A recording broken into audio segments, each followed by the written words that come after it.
Ukuthi-ke nginibikelele nginamukele kuzonke iy'ndawo la kuzofika khona le video igama lami ngumsizi. Sekuvele-ke iy'ndaba ezibuhlungu zokuthi ayisekho-ke insizwa edumeke ngodubula.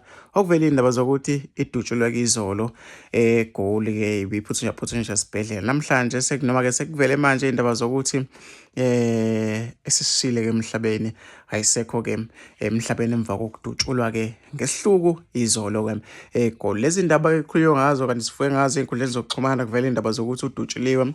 Sekuphinde kwavela-ke zokuthi akasekho-ke emhlabeni. Lezi ndaba-ke ziqinisekiswe iBhanyazile TV ekade-ke iphoste ngazo-ke manje. Kwathanda ukuthi ubeke izindaba ezibuhlungu kakhulu kanti kasikaziwa isizathu-ke sokubulawa kwakhe noma-ke sokudutshulwa ebulawa-ke ngesihluku lapha-ke eGoli wey'ngane zakhe. Uthanda ukuthi-ke kube buhlungu kakhulu, abantu abaningi sebeqalile bayakhuluma ey'nkundleni zokuxhumana ngalolu daba. Ngizofisa ukuthi ngizwe uvo lwakho nombono wakho ukuthi wena cabangani-ke ngalolu daba.